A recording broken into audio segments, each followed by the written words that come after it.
Everyone. On behalf of the Humanists of Tallahassee and the Freethinkers Forum of Tallahassee, as well as our friends at American Atheist, I want to welcome you to tonight's webinar. I'm Devin Graham. I'm the Vice President of the Humanists of Tallahassee and the Assistant State Director for American Atheist here in Tallahassee as well. I have a few housekeeping things before we begin. I've muted you all, whether you like it or not. We're going to hold questions till the end. So at the end of the webinar, I'll unmute you and you are free to ask whatever questions you want. If you don't want to speak out, we have a chat function over on the right and you are more than welcome to type in your questions there. So tonight we have one of my most favorite people in the world, Mandisa Thomas. She's going to be speaking to us tonight. Mandisa is the president and founder of Black Nonbelievers, which is based just north of here in Atlanta. Originally, she's from New York City, and while she was never indoctrinated into any particular belief system, she loved mythology and the mythology behind the God beliefs, and from many cultures, and never understood what made the Christian God so special, which is something that a lot of us wonder about ourselves. She's a bit of a celebrity in atheist circles. I may have accosted her at the Cincinnati airport last year and fangirled out a little bit. Again, I apologize for that. I'm very socially awkward. But you may have seen her on CNN, CBS Sunday Morning, Jet Magazine, Playboy, Atta Girl, as well as tons of different podcasts, and she's very active on the lecture circuit. Last year, she was named as the Free Thought Heroine of the Year for the Freedom from Religion Foundation, and the year before that, Universal Unitarian Humanist Association named her as Person of the Year. So with that, I would like to welcome Mandisa, who will give a talk on the fear of the Black atheist. So take it away. Good evening, everyone. Devin over here has me laughing and blushing at the same time. That is just always hilarious. But no, I always appreciate almost everyone here, or if you have not ever engaged.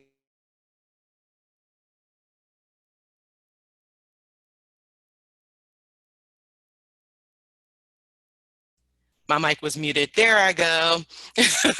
So welcome everyone, and I appreciate you joining us for this evening's presentation. And thank you, Devin and the Tallahassee community for having me for this discussion. And so before I begin this presentation, I always give a bit of background if you haven't heard it before. And if you did, that's okay, you're going to hear it again. So the title for this particular talk came when I was coordinating a mini tour, if you will, in 2017 in Northern California area. And so one of the stops was at Sacramento City College, and Don Button, who is the advisor for the Secular Student Alliance's group there, we were trying to come up with a title for, because I gave similar presentations to this before, but we were trying to brainstorm a title for this particular presentation. And so he threw out about four titles, because we were talking about how, you know, the subtitle, how religion has crippled the Black community and how that could be too provocative. So the last one he threw out was Fear of a Black Atheist. Now, this is an older white guy, but he referenced his love for Public Enemy. And I don't know if the icon shows does the show of hands thing, excuse me. But there may be some people here, some of you here may know who the rap group Public Enemy is. And if you know me well enough, you know that I am a huge hip hop fan. And so when I saw the title, I just, I fell out, because I thought, wow, it really is an amazing title and it's so appropriate. But I thought, man, if we're talking about, reaching, people. I'm not sure, it might have been a little too provocative, but then I ran it past my sister and fellow board member for being Bria Crutchfield.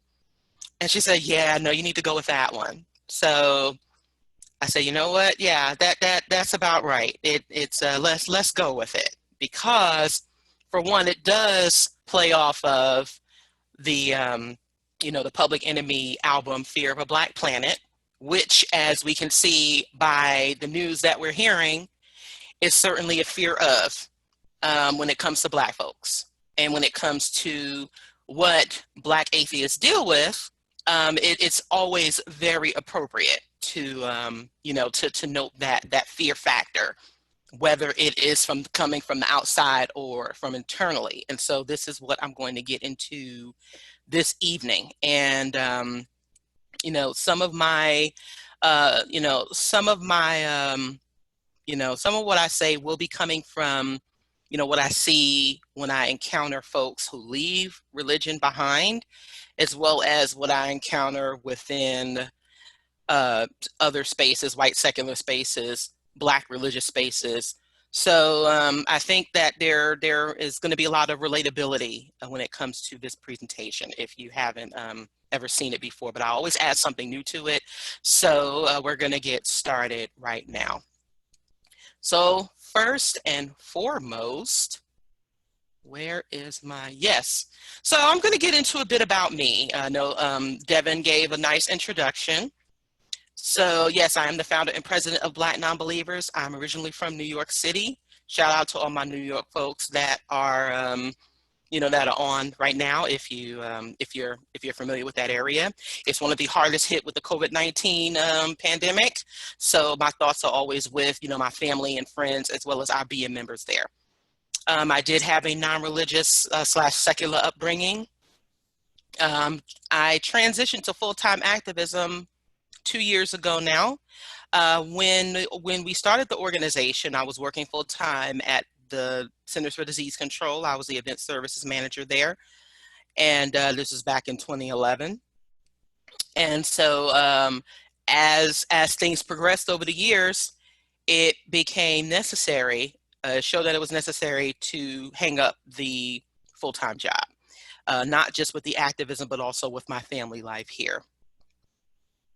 I also, in addition to working with and for Black Nonbelievers, I do also serve on the boards for American Atheists and the American Humanists Association.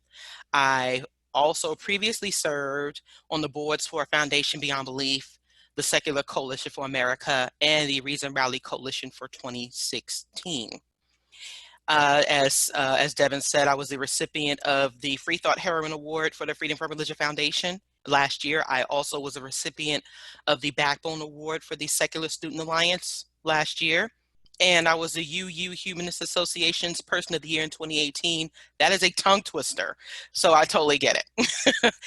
And I just linked you all to my Patreon, because that's also another way that I support my activism, and that's how you can help support my activism, as it still needs support. So that's just a bit about me, in addition to being an avid hip hop fan, and also just being raised very much aware of the conditions of the Black community, the institutional and systemic injustices that marginalized people have faced over the years. So I come with that awareness of, and then also engaging people. My job was, I've worked in the hospitality industry for over 12 years before becoming becoming a full-time activist. So I really am, I really can say that I do bring those people skills with me. And this is something that I know can be very useful within our community in particular. So yes, so for those of you who aren't aware, or who don't think that there are more Black atheists out there, yes, we do exist. And so the pictures that you see here are, first and foremost, is the July-August issue of the Humanist magazine. For those of you who don't have a copy, if you don't subscribe to the Humanists and aren't members of the American Humanist Association, you may have received this copy, and I have a copy here. I don't have it with me. I don't want y'all seeing my junky office, but this is a photo. This was in the feature article, the 5 Fierce Humanists, from that issue in 2018, and it features 5 very fierce humanists, 3 of which are close personal friends of mine. And it's the first time that there were multiple Black women that were featured on any multiple Black atheist humanist women that were featured on the cover of any publication. And so the article is still available on the Humanist website. I do encourage you to take a look at it. If you have time, I'll try to link you to it, most likely in the Q&A.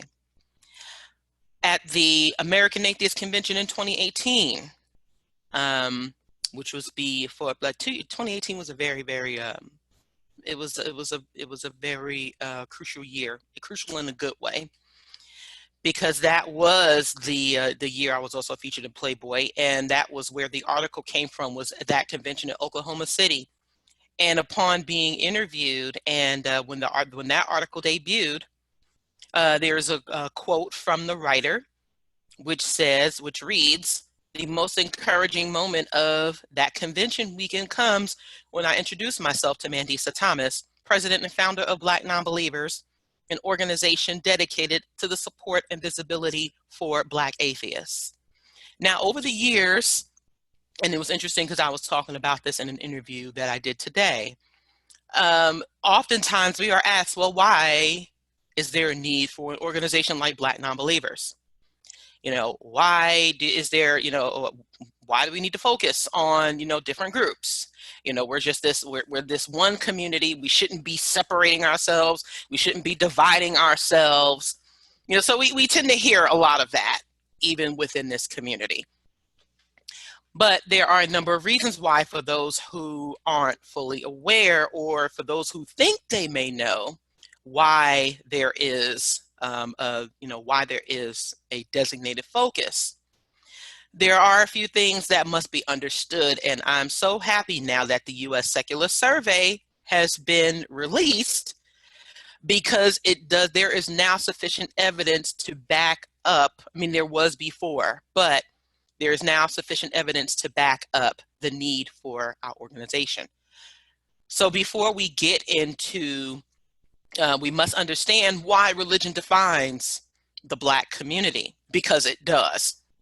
So approximately 79% of the Black community still identifies as religious. Now, this is significant because the Black community still makes up about 12% of the US population. Now, the number of nuns are rising. The number of religious nuns are rising. I think it's now still at about 25% overall. So we do make up a huge portion of the demographic, the United States demographic, American rather. But when you compare that to, when you compare that to the population of Black folks, and to have such a high number is very significant.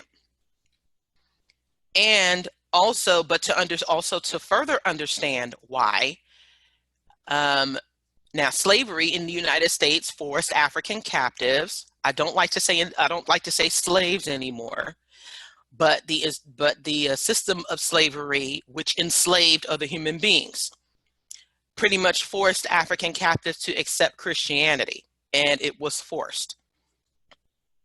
But also, and there are a number of slave narratives that are available which detail that. There are also a number of laws on the books that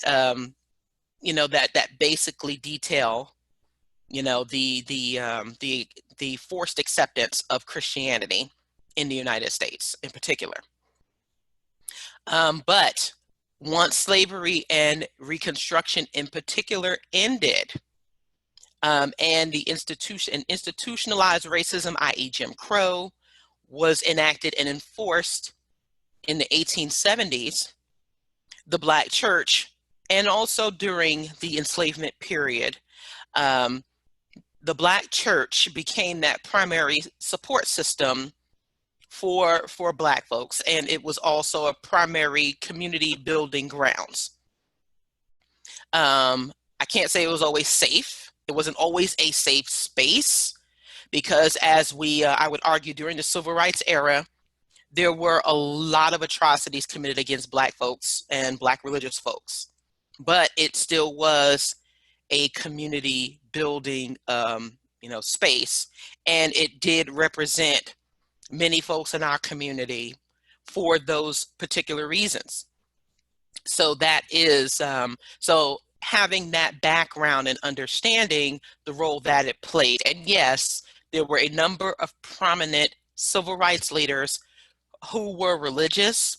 Of course, we note Dr. Martin Luther King, even though he was very much a progressive, he was very much of a progressive Christian. There were a lot of, and yes, there were a lot of churches that were strategic grounds for the civil rights movement. So we do give credit where it's due, or at least we acknowledge that part of it. And you can read some of these statistics for the number of Black folks that identify at Pew Research. But now we get to the part where religion has crippled our community in particular. And let me preface this by saying that, yes, religion and its beliefs have been harmful worldwide. But when we take into account the doctrine of Christianity in particular, which has forced many Black folks to accept this image of a God that looks nothing like them and has been responsible for other psychological harm. And also the fact that, yes, still a very high number of Black folks still identify as religious. We cannot escape, or we cannot overlook the fact that religion has been what I consider a crippling agent. And this is how. A religion and it has hijacked the image of the Black community historically and currently. Now, usually when I'm in person, I ask this question, and feel free to respond in the chat or save it for the Q&A.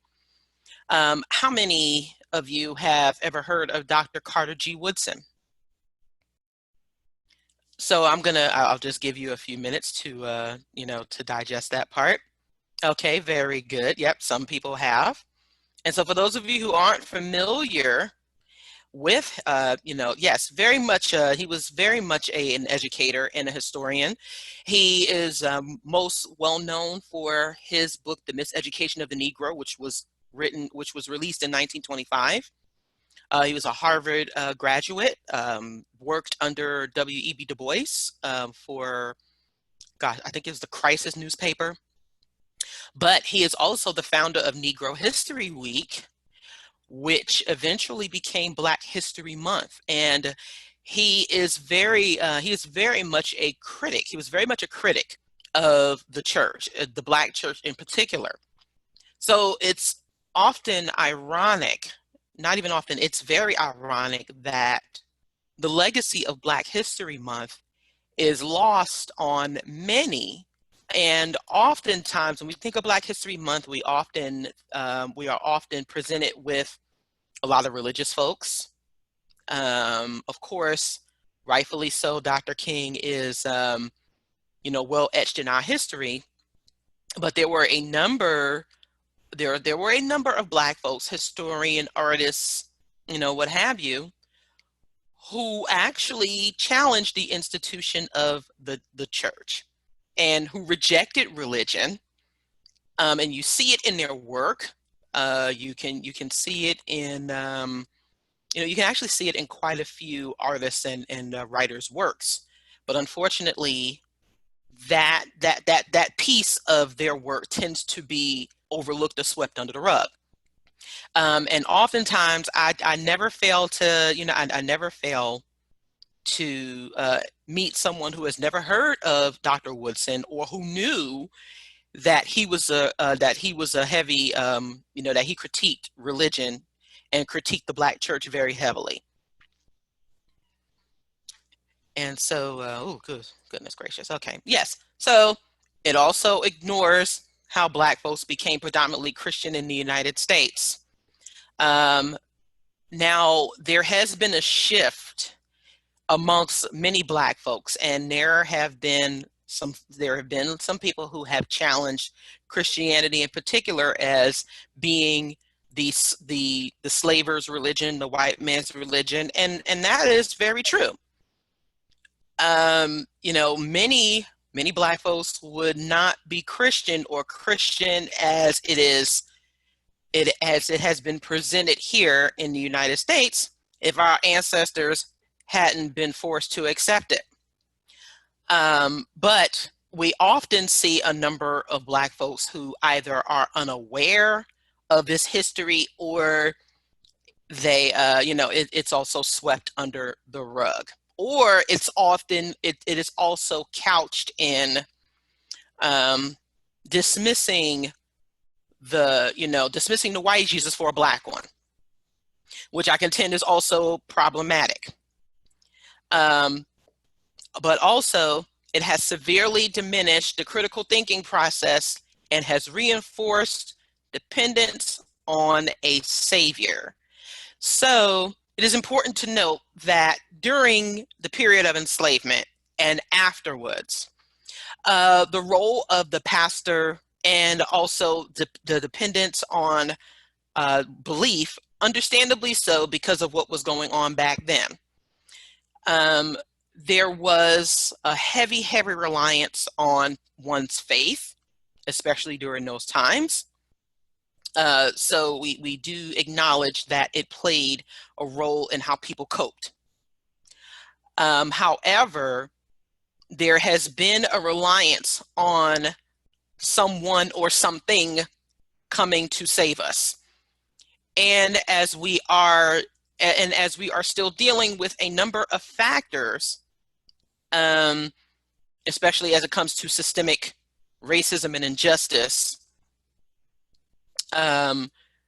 we definitely still see that there is this notion of, well, we can just pray about it, or we're going to look to someone else to come in and resolve this for us. And this has been ongoing for a number of years, which is severely problematic. And going back to the point of diminishing the critical thinking process, many times, many religious folks overall are taught to question a lot of things, except for the belief in God. That's where it stops. And it's very interesting to note that, because again, there is an emotional tie to that, especially within the Black community, which does make it makes it a lot more challenging to have these conversations, especially around religion, and definitely how it relates to other problems within our community. And also, it perpetuates homophobia, sexism, hypocrisy, and also white supremacy. We cannot get around that. And I'm taking from my experience as an organizer and someone who is seen as a leader in this community, and how we still tend to hold up the male voices even within the secular community. That is a byproduct of our societal stigmas and our societal indoctrination, and also how women are treated both within the religious and non-religious communities. And so one thing I've always noted is that there are a lot of people who leave religion, but there's still a lot of baggage that they bring with them. And unfortunately, it spills over. And you may have seen it, but may have bypassed it as something that was acceptable within your religious communities. But once you left, you realize that it was wrong, but you're still carrying those, those characteristics with you. And it's mostly subconscious, but it's something that we now need to make ourselves aware of.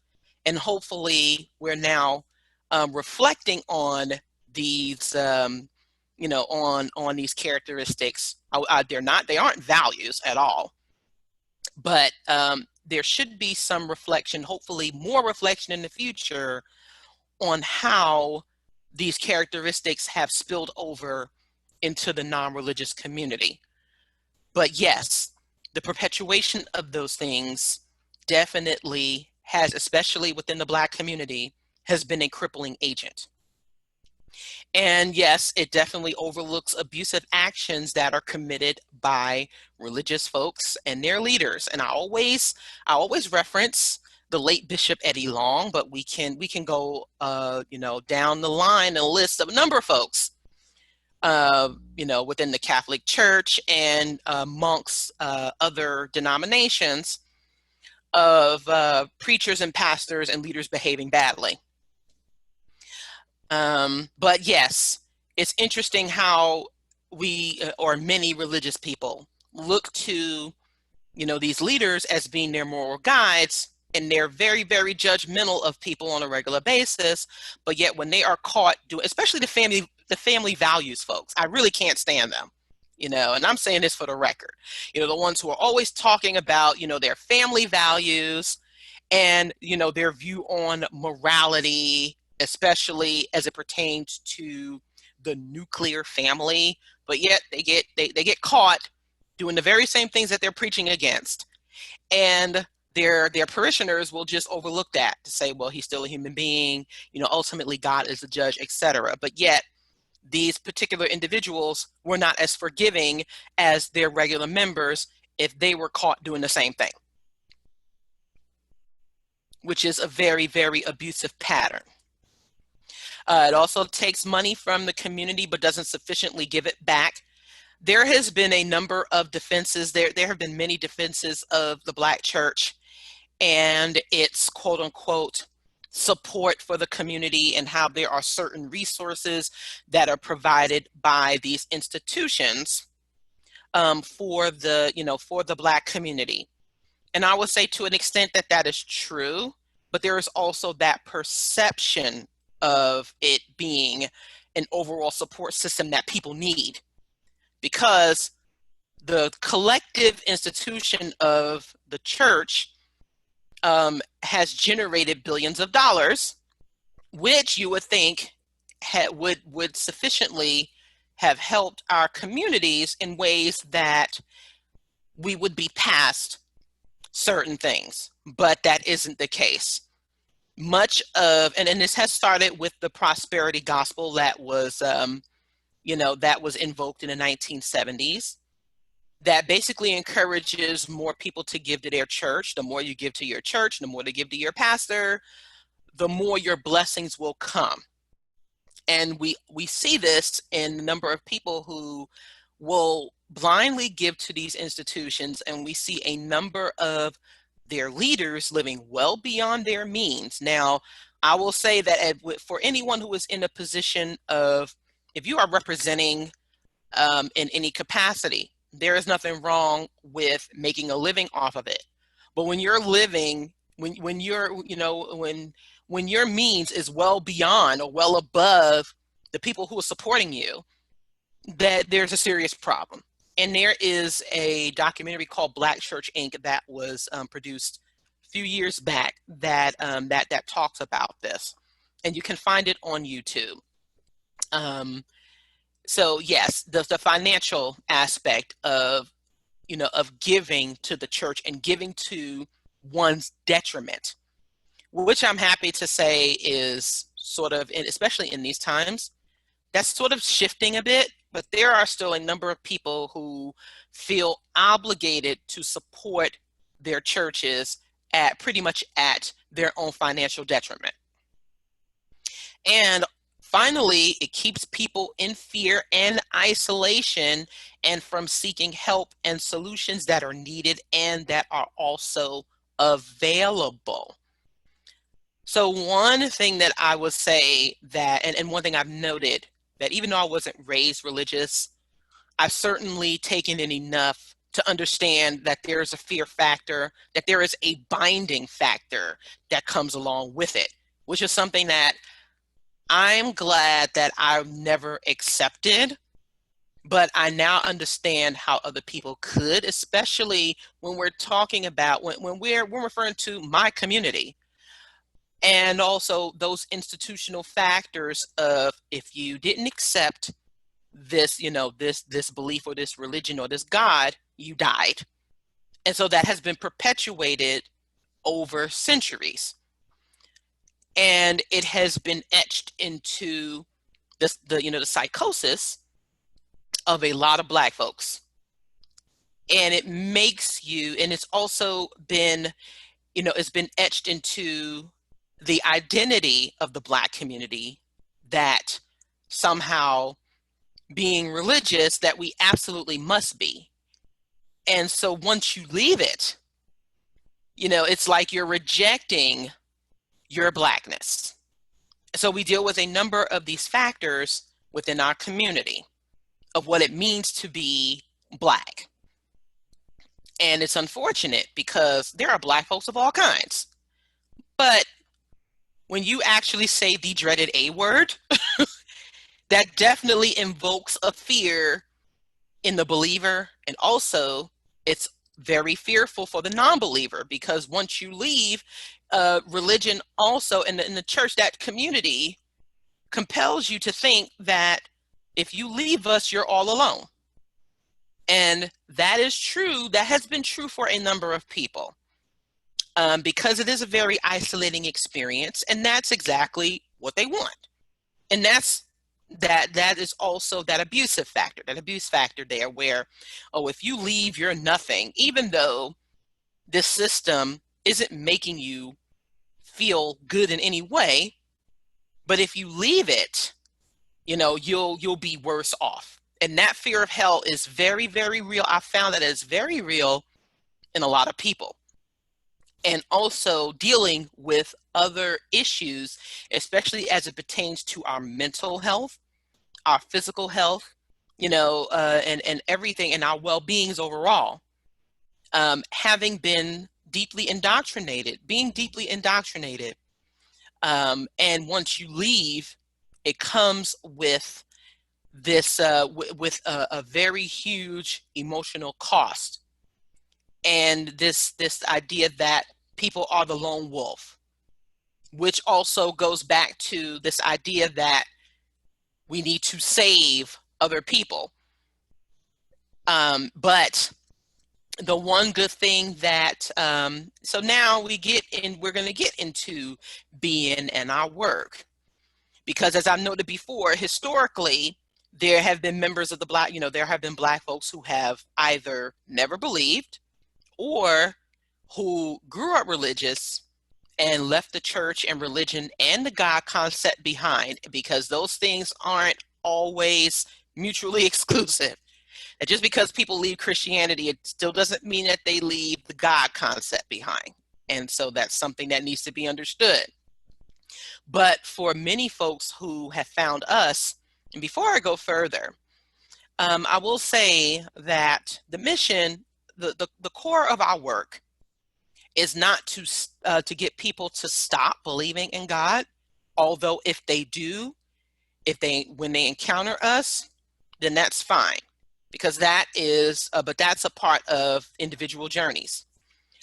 But the primary mission and the core of our mission at Black Nonbelievers was to get more people to admit they don't believe in God, which would be very helpful in the future for more research, which I will talk about later.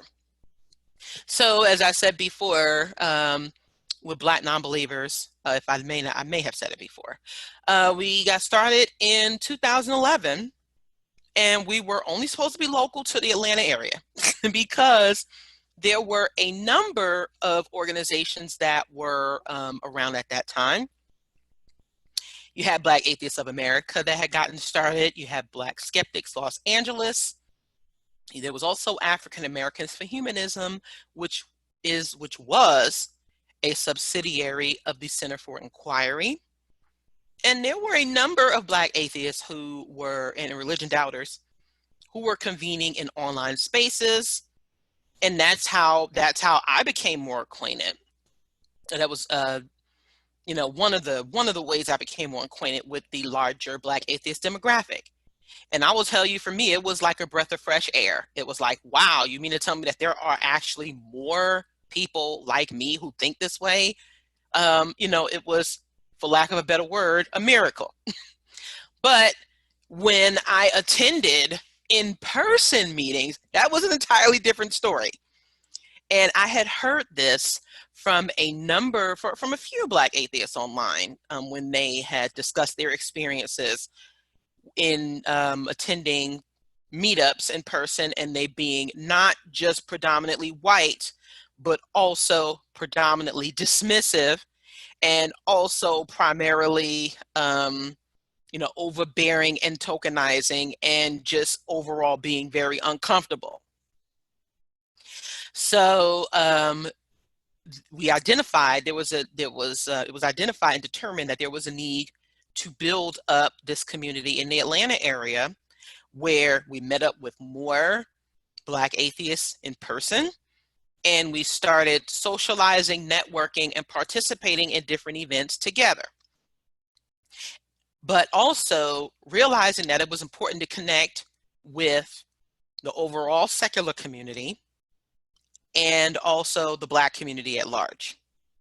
So in our mission, we do encourage open identification if possible. But primarily it was to help other Black folks who had left this behind, had left religion behind, to say, you know what, it's okay, and yes, I'm not alone, and here is a perspective that I can definitely relate to. And that is very important. So through us meeting and through us connecting broadly in the Atlanta area, we also connected with other folks nationwide. We started attending larger secular events, and getting our names out there, getting our organization out there. And in that time, I'm happy to, I'm very proud to say that we have been involved in a number of initiatives. And our organization officially became a 501c3 in 2014. But in that time, and in this time, because we're now in 2020. So in addition to hosting in-person events, as you see here on the screen, one of our speakers was Annie Pearl Avery. I need to check on her, by the way. She's based out of Selma. She was an older woman who I found at the Slavery and Civil War Museum in the Selma area, just across the Edmund Pettus Bridge. And when we got to the exhibit about Christianity and its role in enslavement, when I told her about the organization, she actually breathed a sigh of relief. And so it's interesting to start having these conversations with folks, because you never know where they're going to go. And it's important to start having them. And so as you can see here, we've been featured in a number of media publications. One of them was the Atlanta Journal-Constitution. Devin mentioned Playboy. We've also been featured in CNN and a number of other media outlets. We've also been instrumental as an organization, and our members have provided research for literary work. So as you can see here, we have the Ebony Exodus Project by Candace Gorham, who was also one of the 5 fierce humanists on the cover. She wrote a book on why some Black women are walking out on religion, and others should too. If you weren't aware of this book before, now you are, and I encourage you to get it. It is available on Amazon and through Pitchstone Publishing. Another book that is available through the same outlets is Emancipation of a Black Atheist by D.K. Evans, who actually he's been a speaker with a few of at a few of our meetings, and also conducted some research by speaking to some of our members and myself. We've also provided information for focus groups, other books, and so our organization is very multi-purpose, and it's kind of too much it's a lot to discuss for this particular session. You know, I could go on and on for hours about it, but I can't. I don't want to take up everyone's time. But in 2017, through the course of our work, we had launched the Being Changes Lives campaign, because we have connected with so many people. And I will say that we expanded our organization nationally at the end of 2011, because there was interest in starting affiliate groups or similar groups in different cities. So whereas we started, and like I said, the intention was only to be relegated to Atlanta, and because our primary focus was engaging people in person, offline, and we also started doing and participating in a number of initiatives, we expanded our reach. And so now we've been a nationwide organization since 2011.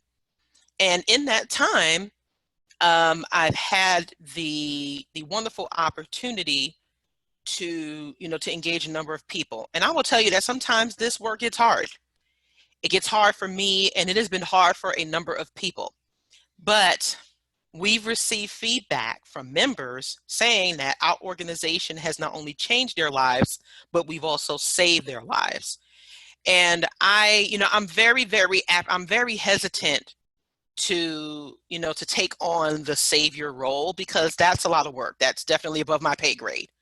But I definitely can appreciate that our existence has been life-changing for a number of people. And so I'm just going to read one of them. I'm sure you can see the screen right now, but I'm going to read the testimony, if you will, by Gabrielle Smooth, which says, "Most days I want to die. I struggled with suicide and self-worth for most of my life.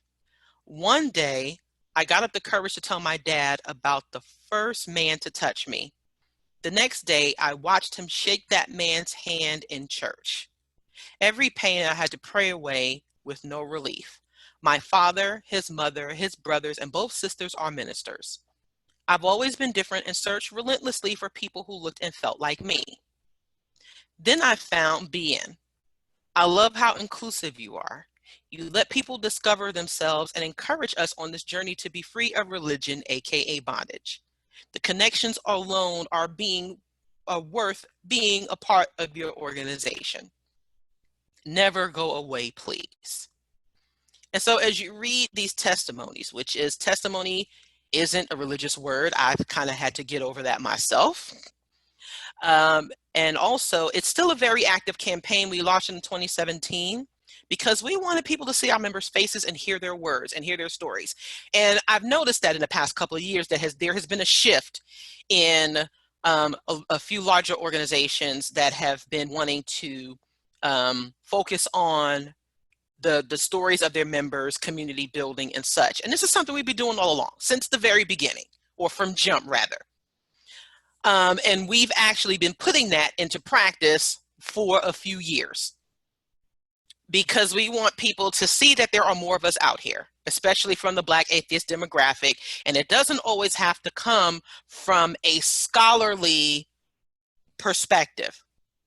It comes from everyday people who are living everyday lives and who are dealing with a number of very real things, like many of us.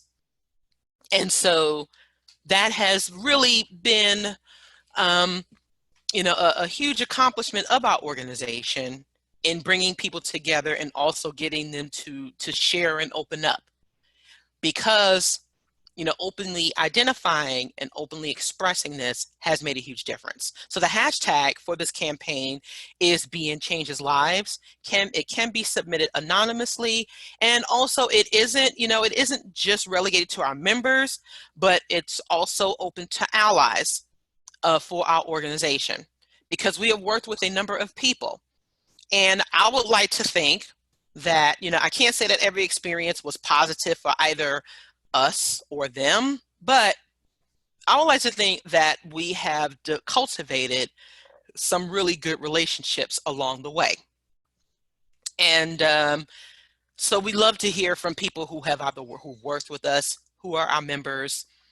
And it costs you nothing. Well, I wouldn't say it costs nothing, but I would say to the cost of your potential relationships with people, that could be a cost to it, but it's great for people to hear not just my words, but the words of our members, our supporters, and our allies to emphasize the work that we do. And so from there, yes, I would love for more. I would love to have more submissions, especially for this year. We're always looking for new folks to submit, and if you'd like to submit your picture, that's even better. So if you are interested in sharing your journey and your story, please do let me know. So now we get to a very crucial part here. And this is for my white folks, and for not just for white non-believers or non-POC non-believers. It could also be for people of color who are believers, and people who consider themselves allies to not just Black non-believers as an organization, but to the Black atheist demographic. And that word ally is thrown around a lot. Diversity and inclusion is thrown around a lot. I'll never forget, as soon as I entered in this community, it's almost like the organizers pounced on us. How can we get more people of color? How can we do this better? How can we be more diverse? That is a constant question that people have. But it seems as if the information that we give, or the perspectives that we give, and it also seems as if we're the only ones that are supposed to give them, seems to fall on deaf ears, and definitely deaf arms, because I always contend that actions speak louder than words. So if you are really an ally, and you ask yourself, are you really an ally to people of color? Are you an ally, or are you committed to being more diverse and more inclusive within your organizations and within your spaces? Because, we certainly think that, I know I do. It's multi-purposeful. Once again, it is great to see people of color involved with different organizations, not just ours. And so these are questions that we must ask ourselves, and that you must ask yourself. So I'm going to start with some don'ts and do's, not do's and don'ts. So this is something that I encounter a lot when I speak with different organizations. If you're an ally, please don't assume you can't help. Do not assume that that the issues that Black atheists face and that Black people face overall do not apply to you. That is one of the worst things you can do, is to separate yourself completely from the challenges and the struggles that marginalized people face, that further marginalized people face. Don't assume you can't help as someone who is non-Black. Also, don't assume that we all care about the same issues or even think alike. Much like others and within the Black community, there's always been diversity in thought and perspectives and actions. And one thing that I have encountered, and other Black atheists have encountered at meetups or meetings, is that there seems to be this weight that we're supposed to carry for our entire community and our entire demographic, as if we're supposed to know every single thing about it. And that is something that's pretty dismissive and dehumanizing, because that's assuming that all Black folks are alike, which we are not.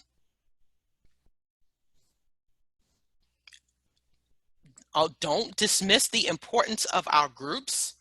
You know, I spent quite a bit of time explaining why there is a need for a group like Black Nonbelievers, an organization, not just a group, an organization like Black Nonbelievers, just as there are organizations like the Secular Student Alliance, Secular Woman.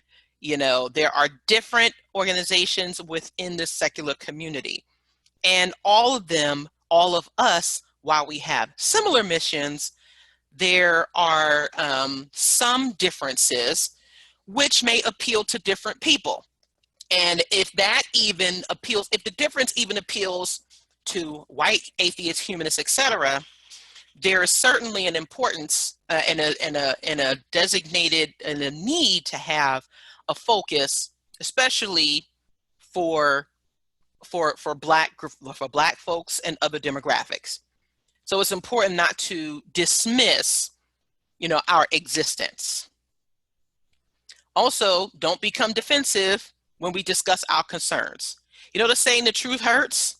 That is definitely the case for a lot of things. And when we're talking about history, which is very ugly, especially as it pertains to Black folks in this country, the history of enslavement, the history of the enforcement of religion, and the institutionalized racism and injustice, it is very ugly, and it casts a very, very bad light on the white collective.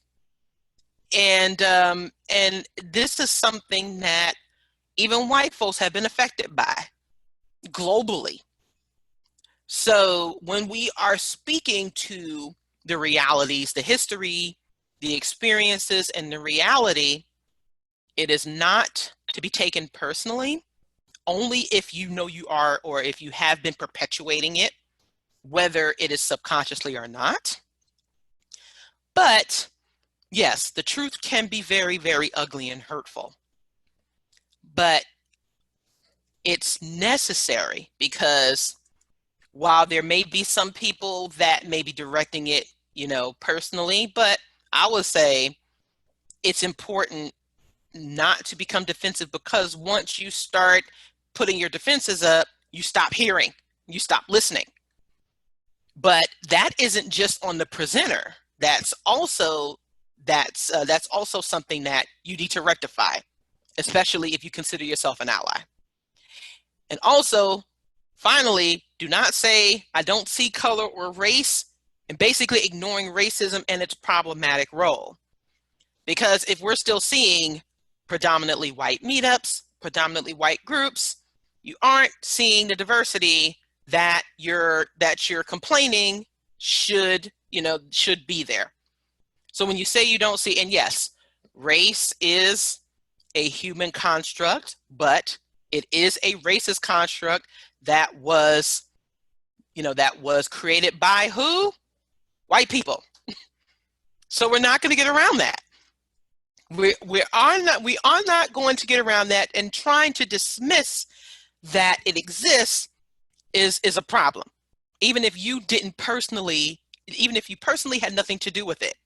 It is a white supremacist construct that we need to continue to address and at least try to resolve. And don't always put it on people of color to resolve it. Because we're talking about institutional and systemic problems that we are still trying to come up under. And so saying that you don't see that is very dismissive, and it's also a reason why many Black atheists pull back from predominantly white meetups. So when you start doing these things, you know, you become a part of the problem here. So it's always important to watch that, especially if you say that you care, if Black Lives Matter to you, and if humanity, if you care about humanity and you consider yourself a humanist, then you must also acknowledge, you know, the institutional and systemic problems that have been implemented. There's just no getting around that. But we're not going to end this on a negative note. We're going to go to the do's. So yes, do listen and learn. So we can hear people and hear what they're saying. And most times as human beings and as individuals, when we hear someone talking, we don't hear to understand. You know, sometimes we hear and listen to respond. We want to have a response to it. So it's important to take in the information that is being given to you, or that is being provided. But also do adjust your attitudes and actions when presented with new information. Now, we encourage this, we advocate for this when it comes to believers, right?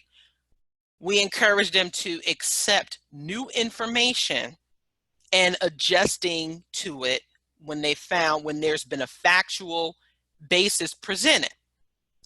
But that seems to be lost on us when it comes to matters of, you know, racial injustice, reproductive injustice, and such within the secular community. It seems to stop when, you know, at church-state separation issues, which of course are important, but at the same time, they all intersect. So when you are presented with how people in our community are treating others, and it isn't to our expectations and standards, because we're human beings, we're fallible, it happens. But when we are sharing these things, you know, it is important to adjust and listen and actually do better. What is the saying? When you know better, you do better.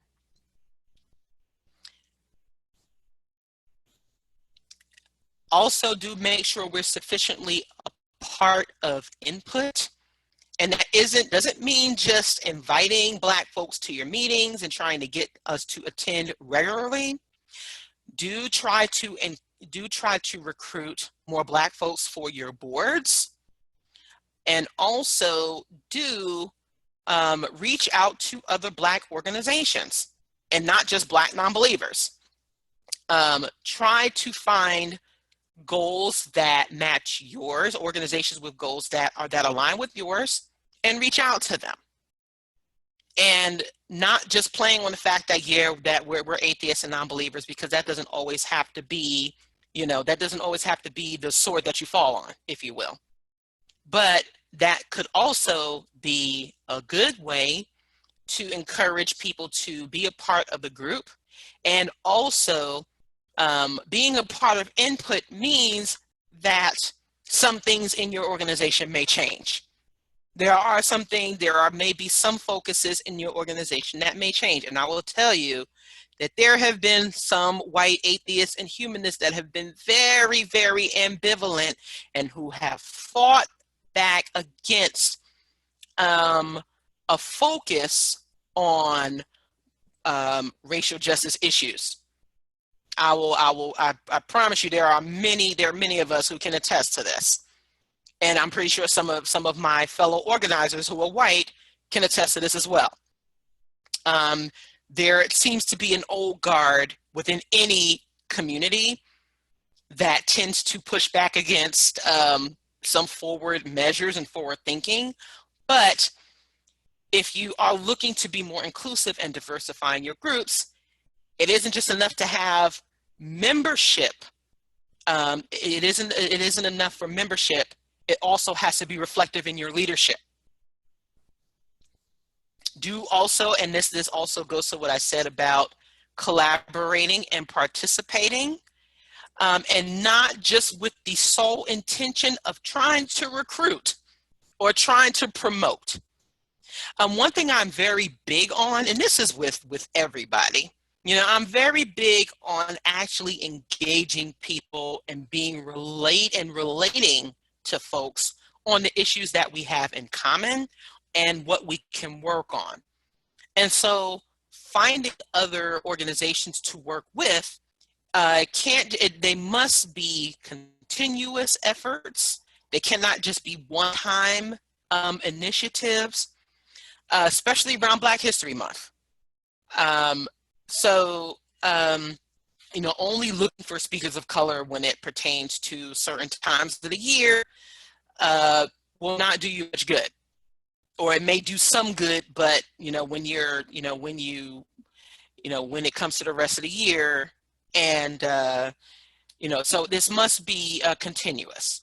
Do find do find other organizations you can work with, collaborate and participate, and make it a reciprocal relationship.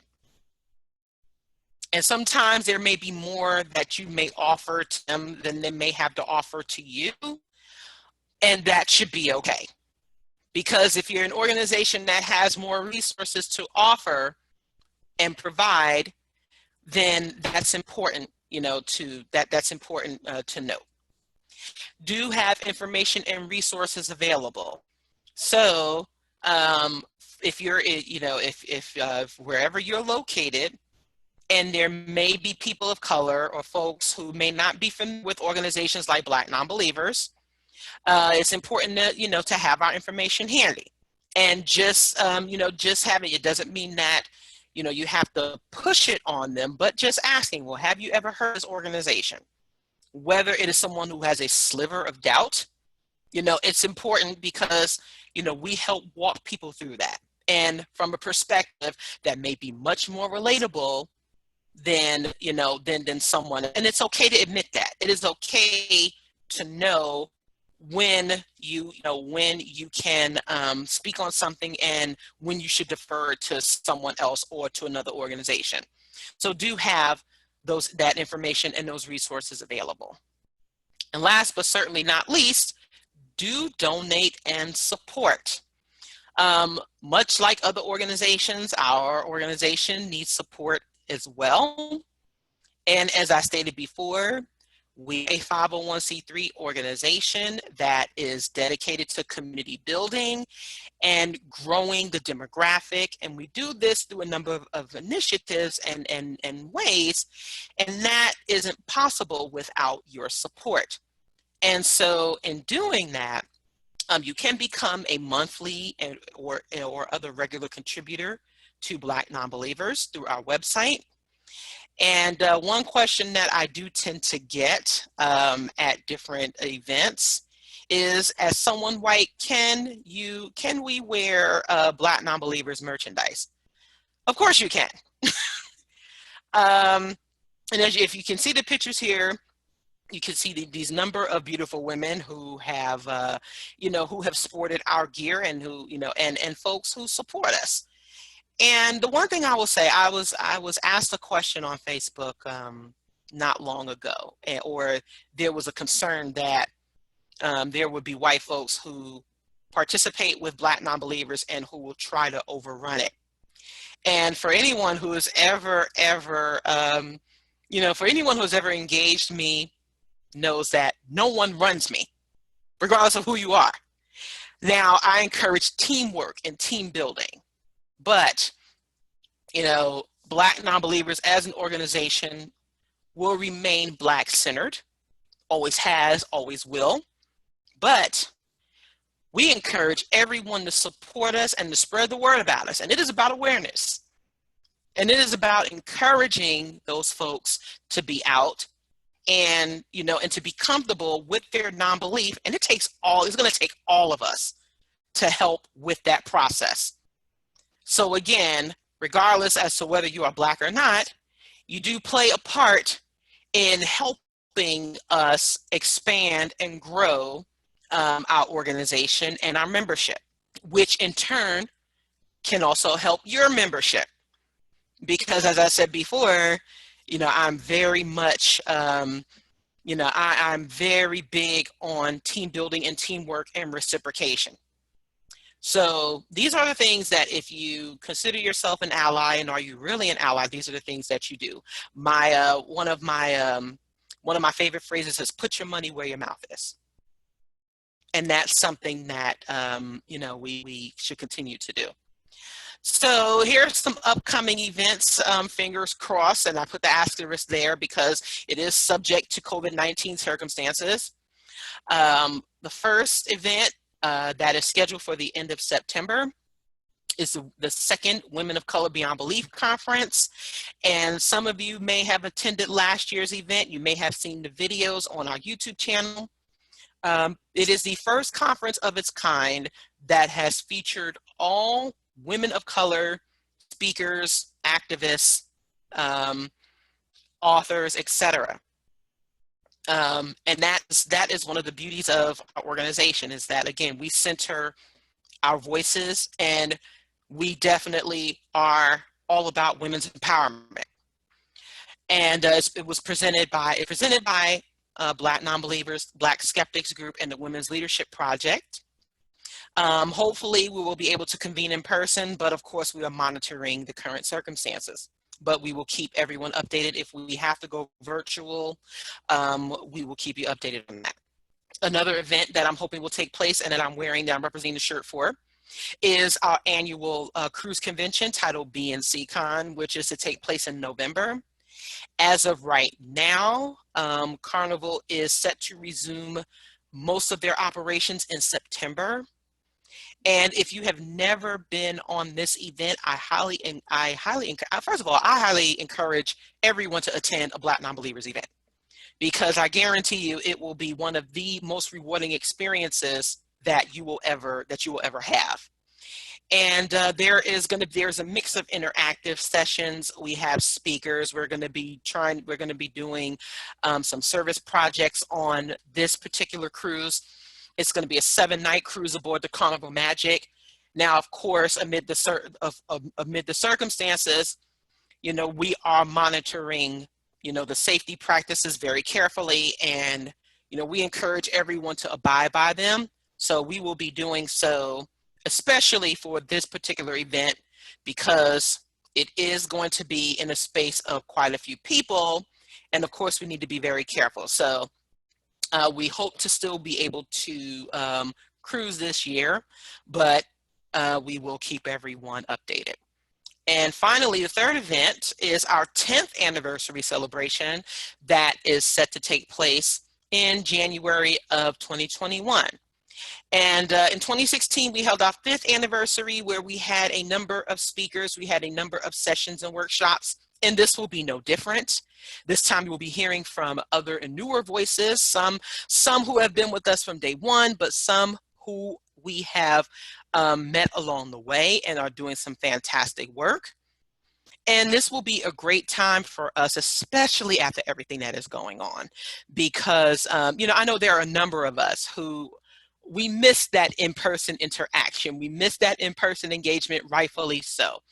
But we want to remain as safe as possible. But we are hoping this is going to be another absolutely fantastic event that we will be hosting in 2021. And we will, it's going to feature a number of folks that some of you may know, some of you may not, and it's just going to be amazing. And the information is available on our website. We will start promoting it widely later on this month, but you can find information on it as far as ticketing on our website right now. So now we get to the references and resources part. One of the most recent resources that just came out is Sakibu Hutchinson's book, Humanists in the Hood.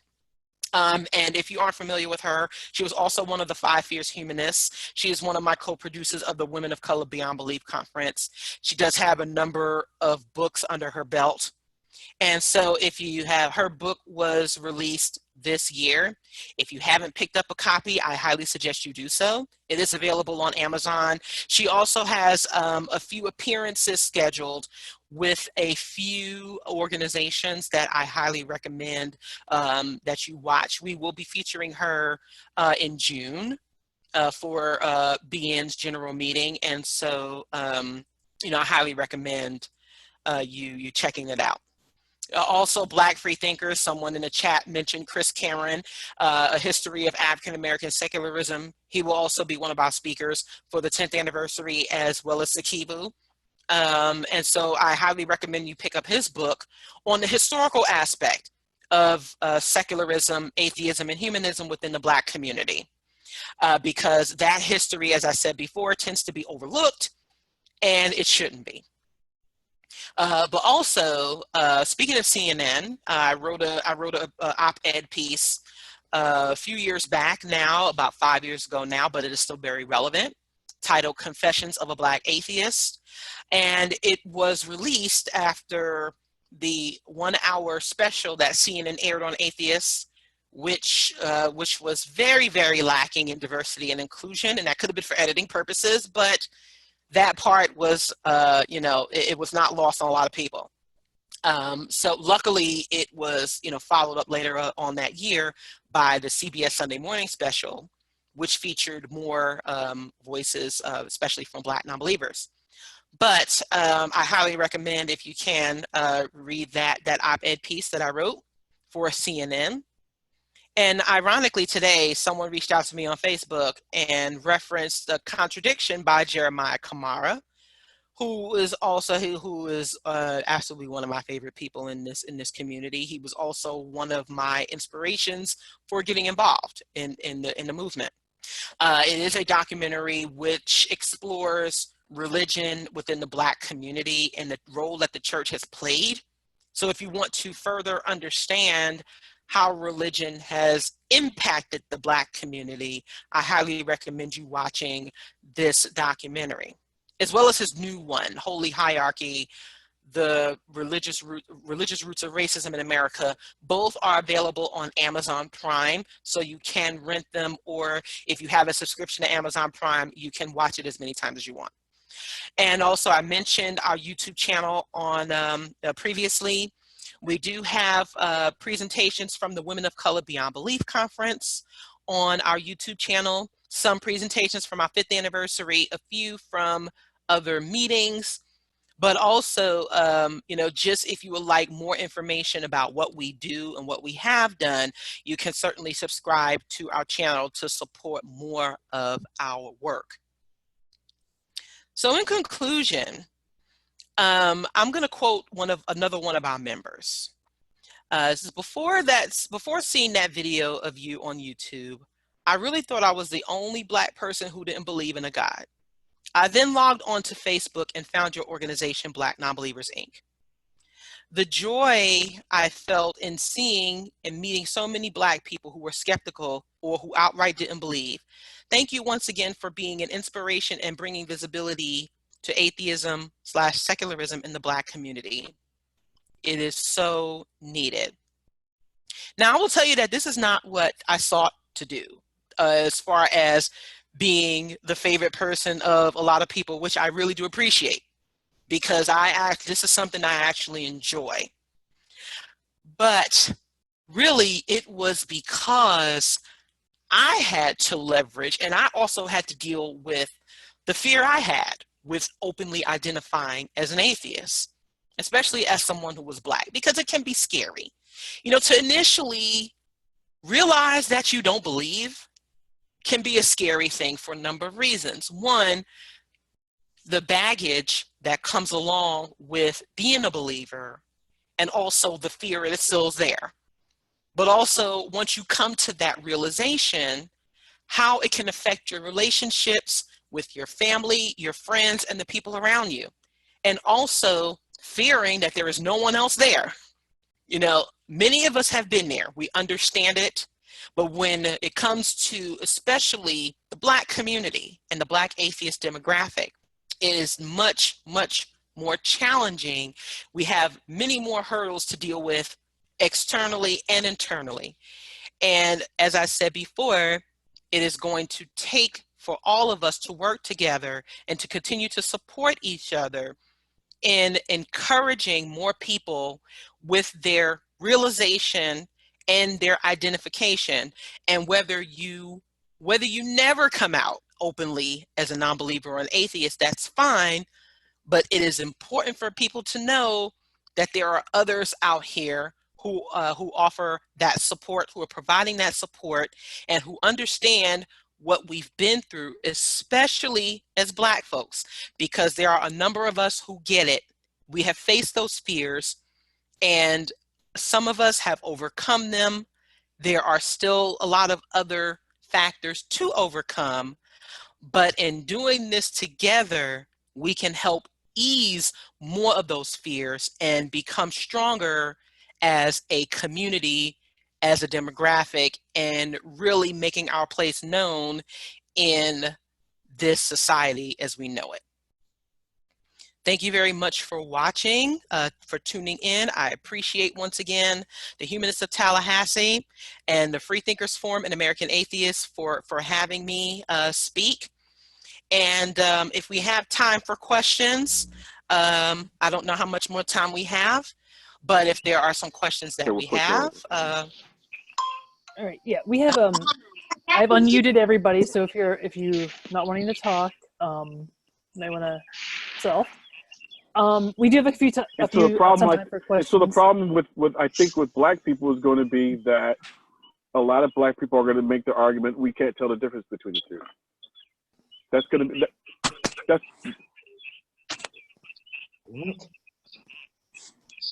Can you expound on that? Was that Curtis, or who was that? Harris. Who asked that question? I'm sorry. Or the lady from Georgia. I can't remember her name. Okay. Can you repeat that? Can you repeat that statement?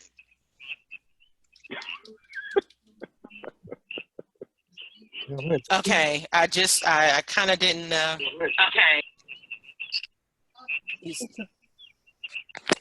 Okay.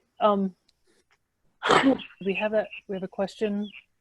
So yeah, there may be some Black folks who may or may not, who may or may not understand this, and that's, you know what, that's part of the casualties and so that means, to me, I don't think there's a universal following for Kamala Harris in the Black community. So they have to pick. I can't remember the woman in Georgia. I can't remember her name.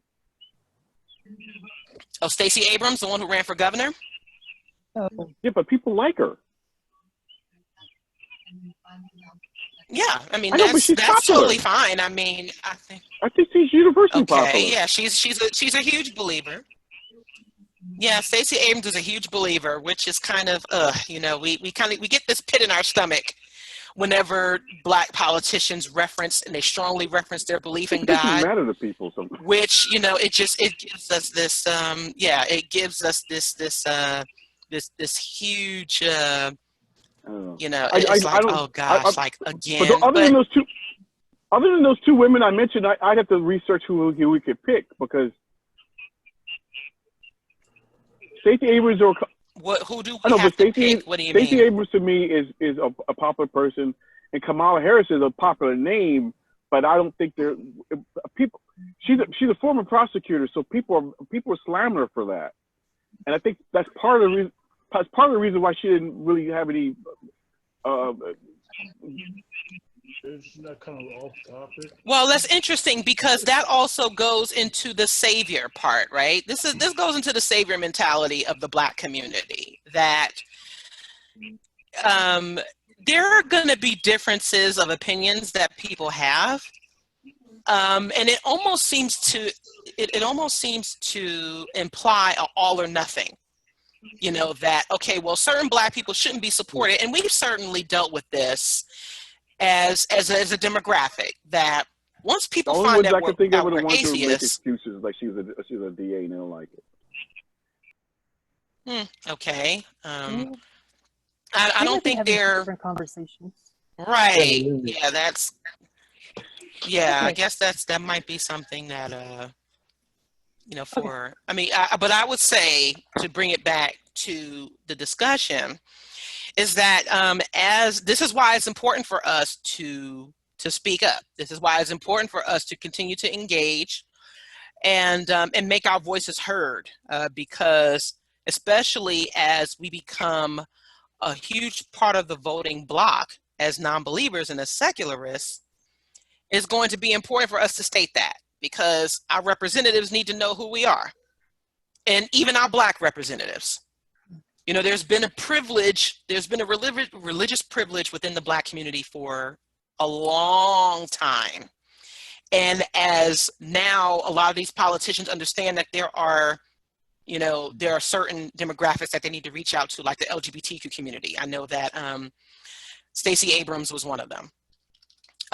You know, she reached out to, you know, certain communities that are considered progressive. It may take some time, but this is where I said before, this work gets hard, but it's still very important for us to, you know, for us to continue to do. I think a lot of the politicians that, you know, pretend to be religious really just go along, just to go along with the program. Because I know I live in an area where I think I'm probably am the only black atheist within 50 miles, but I used to go to Philly and I met a lot of the atheists there. I met you also at the Grease rally a few years ago. I don't know if you remember or not, but I know a lot of them stay in the church long after they stop believing because that's what's expected of them, and they didn't have the courage to walk away from that. And there's probably still people now who say they're atheists and still continue to be involved in religious activities, particularly because their family, maybe their spouse. My wife is a Baptist. I don't go to church anymore, but she does. She knows I'm an atheist too. But I think a lot of people just go along with it, the program, I guess it's easier that way than to have to go through the hell that you have to go through in a black family saying that you're a non-believer. That is very true, and that's again one of the reasons why we exist, because we know that there are still a lot of black folks who are so they're still so heavily involved in their religious communities that it can be difficult to walk away from. And certainly we don't begrudge folks that. But for me, self-agency is so important. And it is important for us to, you know, to find that identity and become so comfortable regardless as to who is involved. And there is also a fear that, like I said before, when you walk away from your religious community, you know, there are people who feel isolated and they feel like there's no one else who can understand, and that isn't true. And so it's going to take for those who are still so wrapped up in their religious communities, whether it's benefiting them financially or not, because that is the case for some people. You know, there's certainly, we can reference the Clergy Project, in which there are a lot of pastors who are atheists, but it is their livelihood. Now, as much as I encourage people to be as courageous as they possibly can, everybody isn't like us. Everybody doesn't have the stones, if you will, to be as upfront and out as us, which is why I would encourage those people who are still in the closet to support our work. Because if you can't be open with it, certainly you can support our efforts, because we are doing a lot of what some people cannot. But I also do say that there are a lot of people who can do it, but it's a scary thing. You know, it's a scary thing to walk away to find, you know, new people, but it's possible. And that's where the encouragement piece comes in. That's where the support comes in, because our community is so intellectually, you know, we're so intellectually inclined, and we think that, you know, the literary work only supports our, you know, our mission and our work, but that isn't true. There are a number of people who, when they leave religion, they need that support and that encouragement because they aren't getting it from those religious family members. And it's up to those individuals to understand that they are not alone, and that there are other people that they can and they should connect with, whether it is openly or anonymously. So, but yes, it is very, very powerful. The church has a very, very powerful stranglehold still on the Black community, which makes it very, very difficult for a number of individuals. And they still don't even know that we exist. But again, this is how we work together as a community to change that. So I was asked a question by Todd Sanders, do I see BN joining in efforts to stop Black voter suppression? We have actually joined forces with a number of secular organizations for the Secular America Votes campaign, because we encourage, there are a lot of people especially Black folks that are disenchanted by, or they're disenchanted by the voting process. And I thoroughly encourage people to get involved and vote as much as possible. This is what our ancestors fought and died for. We need to be exercising our right to vote, and also to get, there is no physical suppression. There's only mental suppression now. And some of that is self-inflicted, but that is due to the historical, these are due to historical factors. But it's important for us to exercise that right to vote, and also get involved in politics, especially local politics if you can. Even if you aren't running, know who your local representatives are, as well as your national representatives, and do exercise that right. So yes, we are encouraging people to vote. Of course, as an organization, we can't tell you how to vote, but getting involved in that process is definitely important. By physical, what do you mean by that? So, historically, Blacks were physically prevented from voting back during the days of the Civil Rights Movement, right? There were laws in place, or even once, Blacks were given the right to vote, in certain cities and certain counties, they were actually physically threatened from voting. Hold on a moment, Curtis. Hold on. Okay, so I don't know what's going on there, but yeah.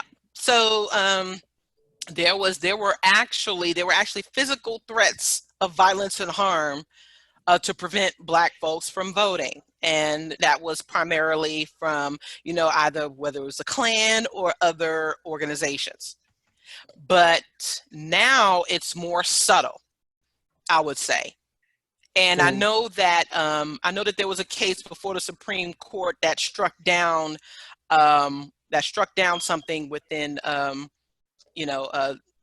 it struck down a clause in voter in the voting laws that they didn't deem certain something necessary. I need to do more research on that, but yeah, there's definitely a lot of folks who, there's still a lot of voter fraud in certain counties, and that's why I said that there are a lot of folks who are, they're very jaded about that process. It's still very important, though, to exercise that right to vote. I know people think, politics can be mundane. It can be, if it isn't an election year or a presidential election year, it can be very it can be very boring. Yes, there are the bots, and that's where also that critical thinking piece comes in, because there are some folks who would, there are some folks who would be so incited by the racial tension that they may be dissuaded from voting. And it can be very, very divisive. So it's important to try to see through that as much as possible. Awesome.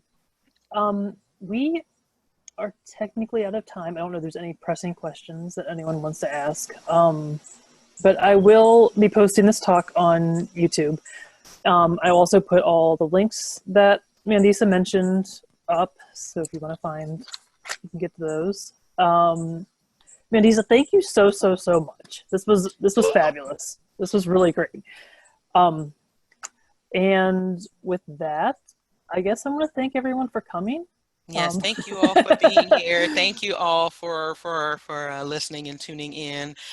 Some of you I know very well. Some of you I'm meeting for the first time, and definitely I hope to see you all again. Some of us are connected on social media, and thank you, and thank you very once, Devin, for thank you once again, Devin, for having me, and thank you for the Freethinkers Forum, the Humanists of Tallahassee, and American Atheists. I really appreciate you all. Thanks for coming. Thanks for doing this. Thank you. Thank you all. Bye. Good night. Night.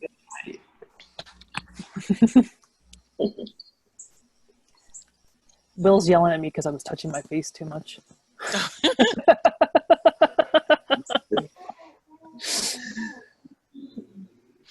someone asked a question. Oh crap! Yes, but the American. Well, Yeah. African Americans for Humanism, unfortunately, it is not an active group anymore.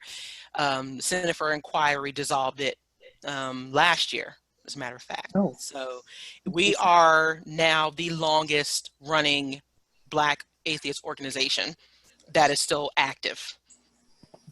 That we are the most recognized, and I do appreciate that. I appreciate that because we put in that work. Along with a few other organizations, and I appreciate everyone who supports us. But yes, African Americans for Humanism is no longer an active subsidiary. Okay.